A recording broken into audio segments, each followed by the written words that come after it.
नमस्कार। बहुत स्वागत है आप सभी दर्शकों का मीन राशि के लिए वक्री मंगल के इस वीडियो में। नीच की राशि में वक्री मंगल, अब होगा असली खेल शुरू। जी हाँ, ग्रहों के सेनापति, पराक्रम, पुरुषार्थ, शौर्य और ऊर्जा के कारक मंगल 7 दिसंबर को कर्क राशि में वक्री हो चुके हैं और 21 जनवरी तक कर्क राशि में ही वक्री रहेंगे।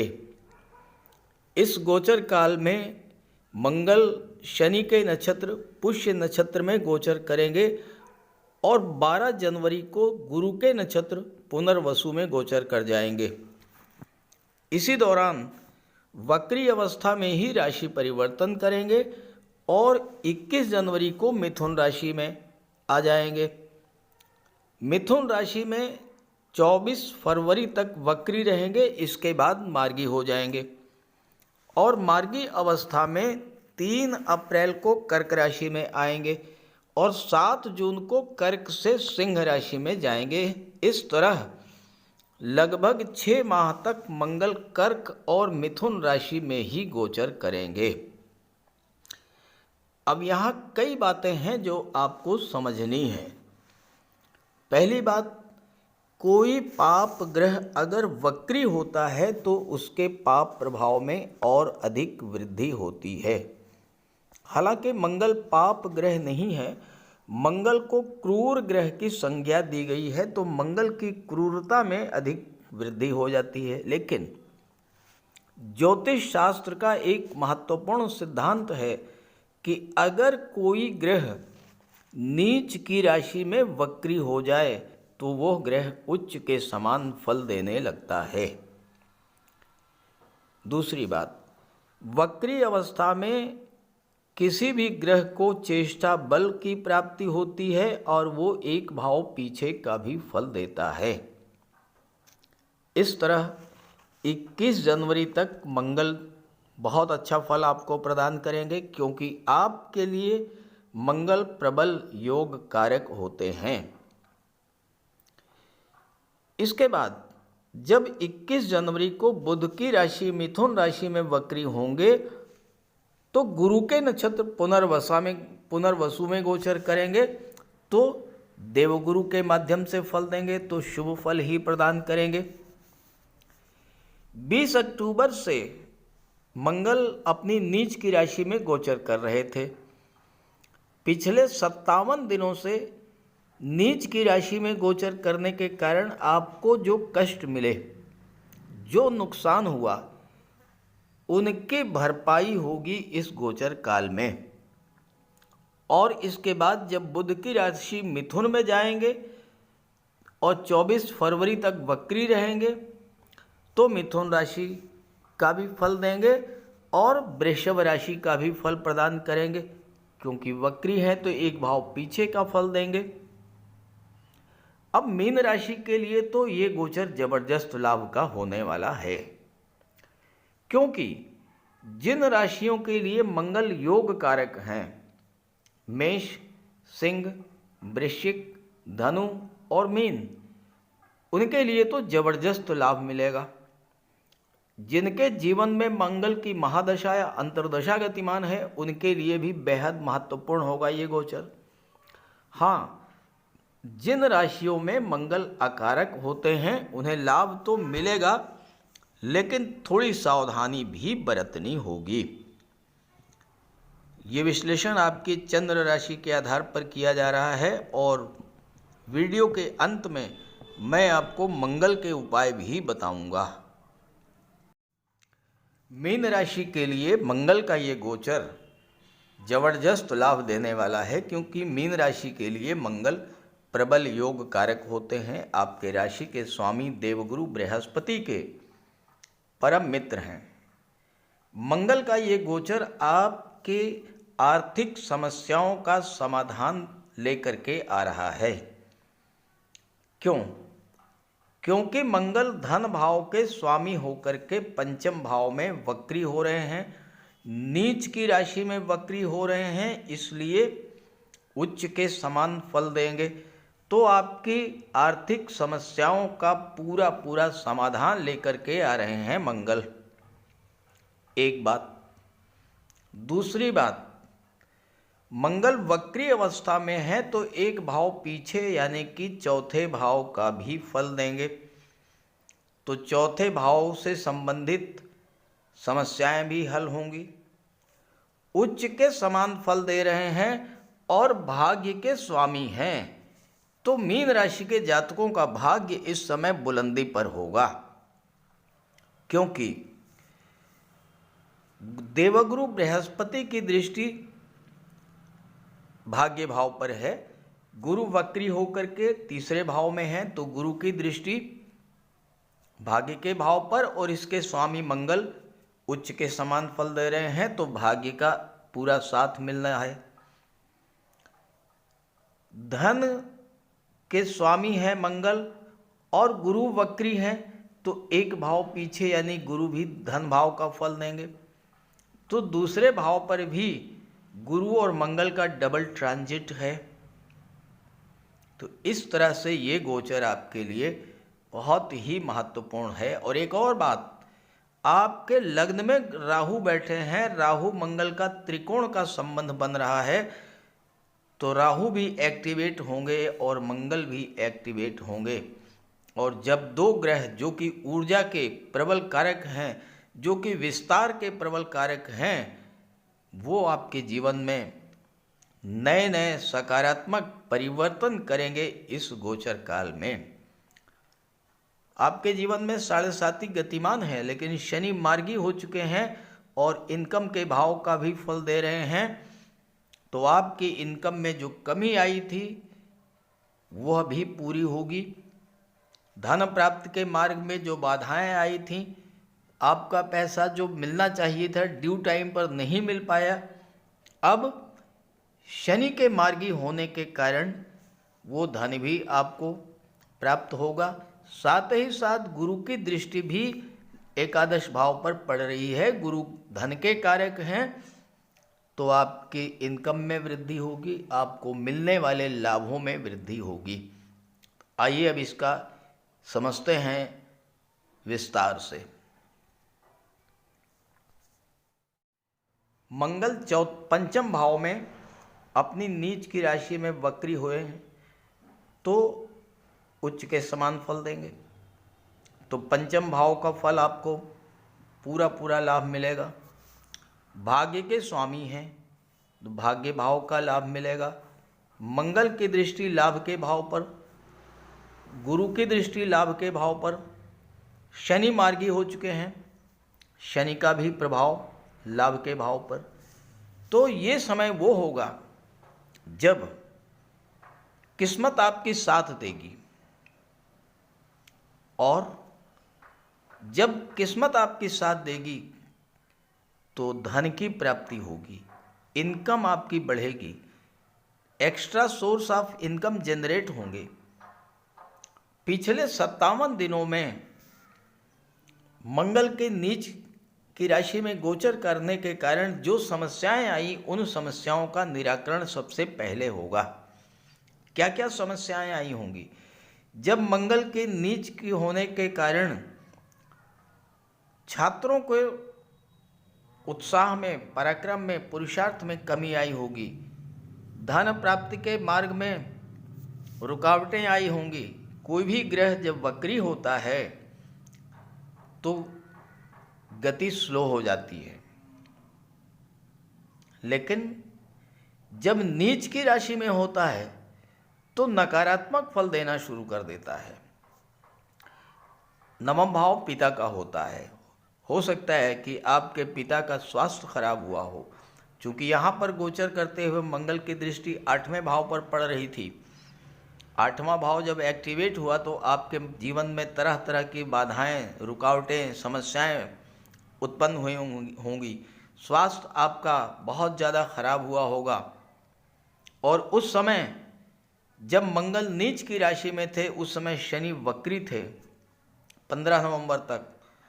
तो शनि के वक्री होने के कारण और मंगल के नीच के होने के कारण आपके खर्चे ज़बरदस्त बढ़ गए होंगे बिला वजह के। कोई कोर्ट कचहरी का मैटर, स्वास्थ्य संबंधी समस्याएं, विदेश में पैसा फंस जाना, किसी को आपने पैसा उधार दिया वो पैसा न मिल पाना, आपने कोई कार्य किया वह कार्य उस कार्य का प्रतिफल आपको न मिल पाना, इस तरह की आर्थिक समस्याओं से आप जूझे होंगे। और चूंकि धन भाव का भी फल देंगे, मंगल दूसरा भाव वाणी का होता है, आपकी कटु वाणी के कारण परिवार के सदस्यों के बीच में मतभेद हुआ होगा। हो सकता है कोई प्रॉपर्टी का विवाद उत्पन्न हुआ हो और आपका जो बैंक बैलेंस था वो धीरे धीरे घटता चला गया हो। हालांकि गुरु आपको धन दे रहे थे लेकिन खर्चे इतने में बढ़े हुए थे कि आप उन खर्चों को मीट आउट नहीं कर पा रहे थे। अब जब 7 दिसंबर के बाद मंगल उच्च के समान फल देंगे तो पहले तो आपका स्वास्थ्य सुधरेगा। कोई सदस्य घर का अस्पताल में भर्ती है तो स्वस्थ होकर घर लौटेगा। बिला वजह के जो खर्चे बढ़े हुए थे वो खर्चे समाप्त होंगे। मंगल वक्री हैं, गति धीमी है, तो आपके वाणी में जो उग्रता, जो क्रोध था, उसमें भी कमी आएगी और उसका प्रभाव ये होगा कि परिवार के सदस्यों के बीच में एक बार फिर से संबंध मधुर होंगे और जब संबंध मधुर होंगे परिवार का सहयोग मिलेगा। जो लोग फैमिली बिजनेस से जुड़े हुए थे उनको जबरदस्त लाभ मिलेगा इस गोचर काल में। मंगल की दृष्टि 12वें भाव पर भी पड़ेगी और पंचम में गोचर कर रहे हैं। पंचम शिक्षा और संतान का होता है। छठा भाव नौकरी का होता है, इसके स्वामी सूर्य हैं। सूर्य आपके राशि के परम मित्र हैं, तो मंगल के भी मित्र हैं सूर्य। तो छात्रों के लिए भी ये गोचर सफलता लेकर के आ रहा है। विदेश जाने के जो जातक इच्छुक थे उनको विदेश जाने का भी सपना पूरा होगा। देखिए, आपकी कुंडली का चौथा भाव ये पूरी तरह से एक्टिवेट है। चौथे भाव का फल मंगल 7 दिसंबर से ही देना शुरू करेंगे, क्योंकि वक्री हैं। एक भाव पीछे का फल देंगे तो चौथे भाव का फल देंगे और 21 जनवरी के बाद तो मंगल यहाँ पर आ ही जाएंगे तो चौथे भाव का फल देंगे। अब यहाँ पर देखिए, देवगुरु और मंगल का कितना मधुर संबंध बन रहा है, कितना मजबूत संबंध बन रहा है। मंगल की दृष्टि दशम भाव पर 21 जनवरी को और गुरु दशम भाव के स्वामी है। मंगल भाग्य के स्वामी होकर के वक्री हैं। गुरु की दृष्टि धन के भाव पर है, लाभ के भाव पर। यहाँ पर गोचर करते हुए मंगल की दृष्टि भी 8वीं दृष्टि लाभ के भाव पर। मंगल धन के स्वामी हैं, वक्री होंगे 21 जनवरी में, वक्री अवस्था में होंगे तो तीसरे भाव का फल देंगे। तो 21 जनवरी के बाद आपको धन भाव, तीसरा भाव, चौथा भाव, 10वां और एकादश भाव, भाग्य भाव, ये सभी भाव एक्टिवेट हो जाएंगे। जब ये एक्टिवेट होंगे तो पिछले 57 दिनों में आपके कार्यों में, आपके कार्य क्षेत्र में, आपके कैरियर में, आपके प्रोफेशन में जो गतिरोध बना हुआ था वो गतिरोध समाप्त होगा। कार्यों में रुकावट आ रही थी, आपके बॉस का, आपके सीनियर्स का आपको सहयोग नहीं मिल रहा था, आपको कोई बड़ा टारगेट दे दिया गया होगा और चूंकि मंगल वक्री नीच की राशि में थे, आप उस टारगेट को पूरा नहीं कर पाए होंगे ड्यू टाइम में और उसके कारण कार्यस्थल पर आपकी छवि खराब हुई होगी, आपको नीचा देखना पड़ा हो सकता है कि आपका आर्थिक नुकसान भी हुआ हो। ये सारी चीज़ों की भरपाई मंगल करेंगे। जब 21 जनवरी को चौथे भाव में आ जाएंगे तो कार्य क्षेत्र की समस्त बाधाएं समाप्त होंगी, बॉस सीनियर्स का सहयोग मिलेगा, भाग्य साथ देगा, अपने पिता का भी आशीर्वाद मिलेगा, पिता के स्वास्थ्य में भी सुधार आएगा। और एक चीज़ और है, इस गोचर काल में 7 दिसंबर से 24 फरवरी तक मंगल नवम भाव के स्वामी हैं। पूरा चेष्टा बल नवम भाव पर होगा। नवम भाव धर्म अध्यात्म का होता है। जितना अधिक आप बजरंग बली की आराधना करेंगे, जितना अधिक आप धर्म से जुड़ेंगे, अध्यात्म से जुड़ेंगे, पूजा पाठ करेंगे, अपने घर में कोई मांगलिक या धार्मिक आयोजन करेंगे, उतना ही अधिक आपको इस गोचर का लाभ मिलेगा। अब चौथा भाव होता है भूमि, भवन और प्रॉपर्टी का, और मंगल भूमि के कारक होते हैं। 21 जनवरी को जब यहाँ पर आएंगे तो तीसरे भाव का भी फल देंगे। आपके पराक्रम पुरुषार्थ में वृद्धि करेंगे। तो आप अगर कोई ज़मीन, कोई प्रॉपर्टी, कोई भवन, कोई वाहन खरीदने की इच्छा रखते थे तो आपकी इच्छा इस समय पूरी होगी, क्योंकि 11वां भाव पूरी तरह से जागृत है और 11वां भाव आपकी इच्छा पूर्ति का होता है। तो आपकी इच्छाएं पूरी होंगी। भूमि, भवन, प्रॉपर्टी को लेकर के कोई ज़मीन खरीद सकते हैं, कोई प्लाट आप खरीद सकते हैं, नए घर में प्रवेश हो सकता है, नया वाहन आप खरीद सकते हैं, और इस तरह के कार्य आपके जीवन में होंगे 21 जनवरी के बाद। 21 जनवरी को जब मंगल चौथे भाव में आएंगे तो एक बहुत बड़ा परिवर्तन होगा, और वो क्या होगा कि 12 जनवरी से मंगल गुरु के नक्षत्र पुनर्वसु में गोचर कर रहे होंगे, यानी गुरु के माध्यम से आपको फल देंगे।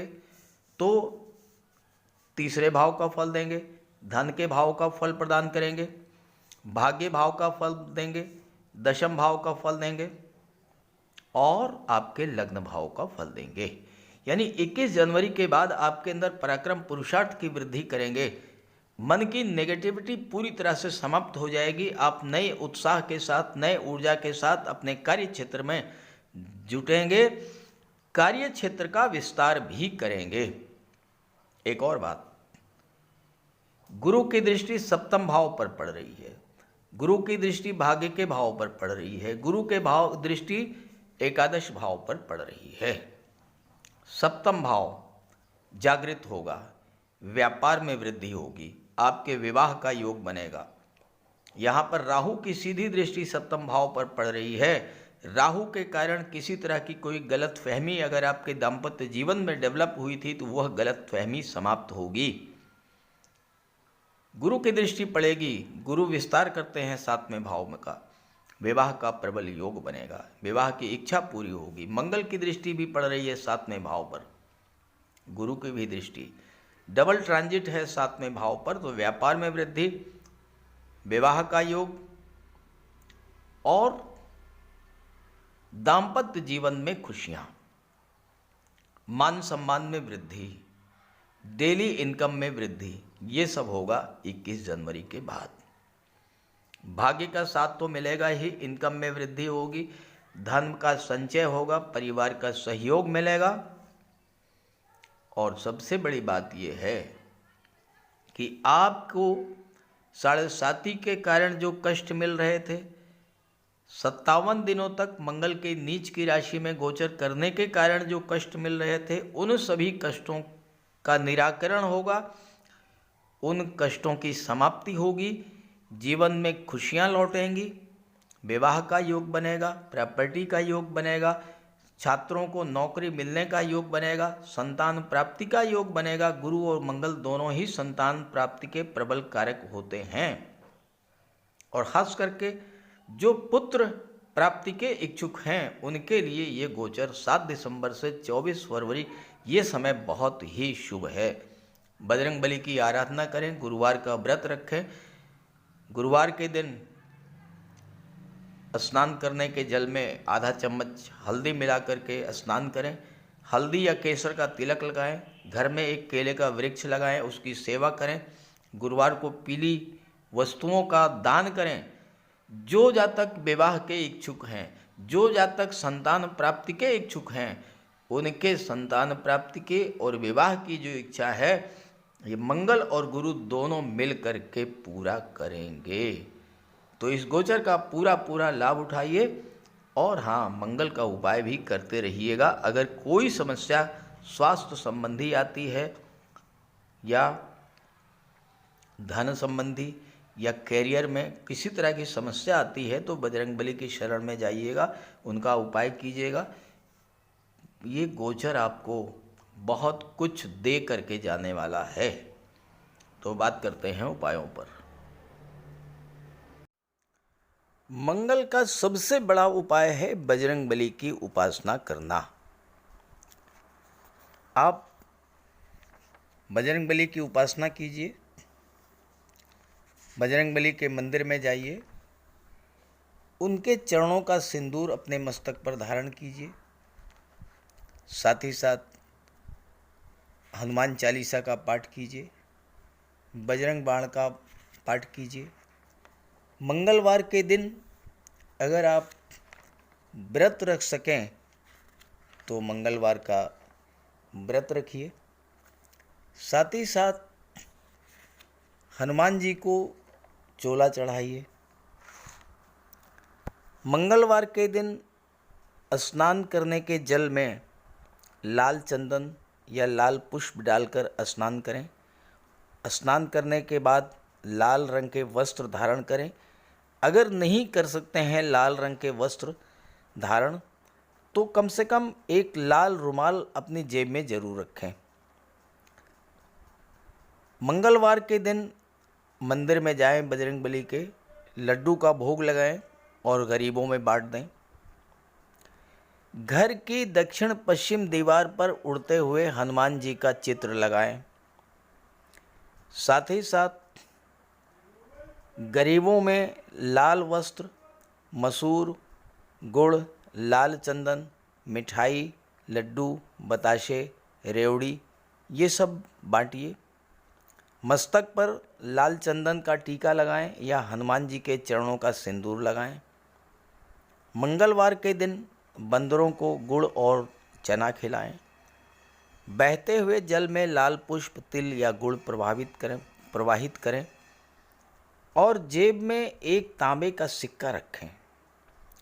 साथ ही साथ अगर आप मंगल के ये उपाय कर लेते हैं तो राहु भी नियंत्रित हो जाएंगे और शनि भी नियंत्रित हो जाएंगे, क्योंकि बजरंगबली की उपासना करने से राहु, मंगल और शनिदेव तीनों का ही उपाय हो जाता है। इसके अलावा एक चांदी की छोटी सी ठोस गोली चाहे आप जेब में रखें या चेन में पहन लें या ब्रेसलेट में लगा लें। अपने बैग में मोरपंख रखें और घर में भी मोरपंख लगा लें। मेन डोर पर, कार्यस्थल पर भी मोरपंख रखें तो इससे राहु आपको परेशान नहीं कर पाएंगे। तो ये सब उपाय बहुत आसान हैं। सुंदरकांड का पाठ कीजिए, बजरंग बाण का पाठ कीजिए, हनुमान चालीसा का पाठ कीजिए। ऐसा कोई उपाय नहीं है जो आप नहीं कर सकते और आप इन उपायों को कीजिए, फिर देखिए आपको कितना बड़ा लाभ मिलता है। नमस्कार।